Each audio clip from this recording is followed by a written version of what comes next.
I like science fiction. I used to be big into Star Trek. You know, the thing about Star Trek is all those aliens are human-like. They look like us, but they have green skin or like a butt on their head. You know, if you just go to the ocean, you have fishes and octopuses and other weird-looking stuff. And the deeper you go, the weirder those animals look. Like mammals, like all kind of look like us. I mean, they just have eyes and noses, but then you go towards fish and sea life, they get weird to us. They become alien. And fish, their environment, they're swimming through it. Like they don't like settle on stuff, except like bottom feeders, like catfish or shrimp or lobster, things that taste delicious but eat poop.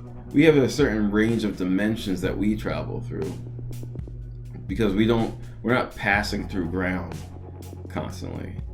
But fish are working in even a higher number of dimensions. They're swimming up and down and side to side, and they have like a new range of dimensions and things to deal with. I imagine if we were to even talk to a fish, their perception of the world would just be like, well, it would have to be different because they're fishes and we're humans. Say like we're talking about like an alien coming from another planet, we would assume it would have to take some kind of spaceship and travel through space to get here, through all these different types of dimensions and stuff.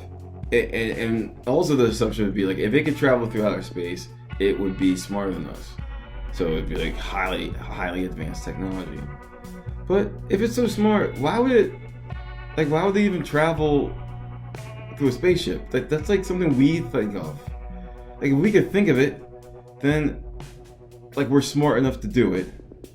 But if aliens are advanced, like they're more advanced than us, then wouldn't they have a solution that's more advanced than a spaceship? If I was highly advanced, like I was from light years away, like I wouldn't waste my time building something physical. Like I'd like teleport or float like a ghost.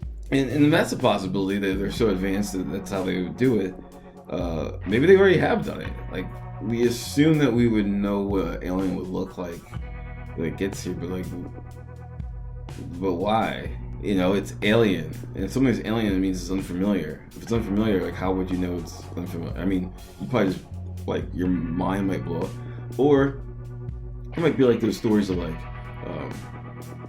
was it Krishna when he was a baby? He was a blue baby, and he'd perform these miracles, like he'd punch an ogre over a mountain or something, or slap the sun, and the believers would see it, but then the non-believers would be like, "Oh, it was a storm. That's why that baby picked up that cow." Even though they witnessed it, their mind couldn't process what they're witnessing, so they made up a story. It made up a story that was familiar to understand what it just encountered. Even if we were to encounter aliens, because if they were true aliens, our minds might not be able to process what we're encountering, and so we would just fall back on like, oh, it was a ghost.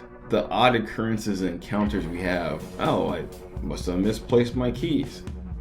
Are you sure? Maybe your keys slipped into a pocket dimension and an alien grabbed it, whatever that alien is. Why would an alien look like a person? The planet is full of a lot of things that don't look like people, different organisms. If it's from another planet and it developed in a whole different set of circumstances, you have no idea what it might look like. It might look like a pencil. But also, here's another possibility. What if aliens just use like Zoom? What if they just use Skype or whatever other streaming thing to connect with us? Because like that's how I'm connecting to you right now. Like we're not in the same physical space. Oh, we kind of are. If you don't believe in boundaries, let's just pretend we're normal people again. You're watching a recording of me, a couple of days ago, or maybe hundreds of years ago. We might have already encountered aliens, and we might encounter them all the time, and not even be aware of it, because our minds aren't ready to be aware of it. Our minds couldn't handle it, so we just fall back into old stories, and that's what we do with a lot of things. When we encounter the unfamiliar, we rely on old stories, and so someone might say something to you, and it reminds you of what was said to you when you were a kid, and you react to that situation, and that person's like, what are you talking about? I was just offering you some pie. But you had this whole flashback of when you were 7 and someone offered you a pie, and then you're like, yeah, I like some pie, and they hit you with a sledgehammer, and so you're not even there present. Like, you can't deal with this new reality that someone could offer you pie without wanting to hit you with a sledgehammer. It's fully possible that our minds couldn't deal with the fact that, like, oh yeah, we have been interacting and encountering a new life form from a distant planet or a different dimension. Whatever you want to define an alien as, we think of it just as being from another planet because we're thinking about things in the physical sense. That's why it has to be a spaceship. But if you just think about anything alien, it could be a different dimension, like a stick figure encountering a 3D figure. You know, a stick figure's on a flat plane and can only move like left and right, up and down. But a 3-dimensional figure could go left, right, up, down, and then in and out. And so that 3-dimensional figure would like disappear to the 2-dimensional figure, the stick figure.